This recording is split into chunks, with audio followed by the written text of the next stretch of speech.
ಅಂದ್ರೆ ಇದುವರೆಗೂ ಎಲ್ಲರಿಗೂ ಒಂದು ಮಾದರಿಯಾಗಿ ಹರ್ಷವರ್ಧನ್ ಎನ್ ನಟರಾಜ ಅವರ ಮಗ, ಬಾಳೆದುಡ್ಡಿ ಗ್ರಾಮ, ಕಾಸಬಾ ಹೋಬಳಿ, ಕನಕಪುರ ತಾಲೂಕು, ರಾಮನಗರ ಜಿಲ್ಲೆ, ಯುಕೆಜಿ ವಿದ್ಯಾರ್ಥಿ. ಆದ್ರೂ ನೀವು ಯಾರು ಚಪ್ಪಾಳೆ ಹೊಡಿತಾ ಇಲ್ಲ.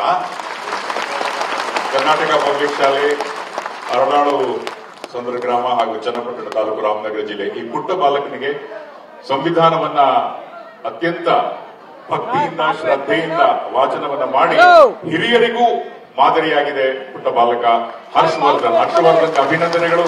ಇದೇ ರೀತಿ ಭಾರತದ ಪ್ರಜೆಗಳಾಗಿರ್ತಕ್ಕಂಥ ನಾವು ಈ ಪುಟ್ಟ ಬಾಲಕದಿಂದ ಸ್ಫೂರ್ತಿಯನ್ನ ಪಡೆದು ನಾವು ಸಹ ಸಂವಿಧಾನವನ್ನ ನಮ್ಮ ಜೀವನದ ಅವಿಭಾಜ್ಯ ಅಂಗವನ್ನಾಗಿ ಮಾಡಿಕೊಳ್ಳೋಣ ಎಂದು ನಾವು ಹೇಳೋಣ. ಎಲ್ಲರಿಗೂ ಸಹ ಅಭಿನಂದನಾ ಪೂರ್ವಕವಾಗಿ ಮತ್ತೊಮ್ಮೆ ಹರ್ಷವರ್ಧನನಿಗೆ ಅಭಿನಂದನೆಗಳು. ಕಂಗ್ರ್ಯಾಚುಲೇಷನ್ಸ್.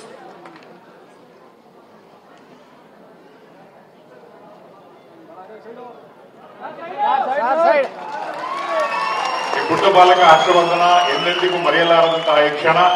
ಖುದ್ದು ಮುಖ್ಯಮಂತ್ರಿಗಳು ಹಾಗೂ ಸಮಾಜ ಕಲ್ಯಾಣ ಸಚಿವರು ಈ ಪುಟ್ಟ ಬಾಲಕನಿಗೆ ಗೌರವವನ್ನ ಮಾಡಿ, ಇದೇ ರೀತಿ ನಿನ್ನ ಸ್ನೇಹಿತರಿಗೂ, ನಿನ್ನ ಸುತ್ತಮುತ್ತ ಇರತಕ್ಕಂಥ ಎಲ್ಲ ಮನೆಗಳಿಗೂ ಸಹ ಈ ಸಂವಿಧಾನದ ಸಂದೇಶವನ್ನ, ಸ್ಫೂರ್ತಿಯನ್ನ ಸಾರು ಅನ್ನುವಂತಹ ಅಂಶವನ್ನ ತಿಳಿಸ್ತಾ ಇದ್ದಾರೆ. ಅವರ ತಾಯಿಗೂ ಸಹ ಖಂಡಿತವಾಗ್ಲೂ ಸಂತೋಷ ಆಗಿದೆ.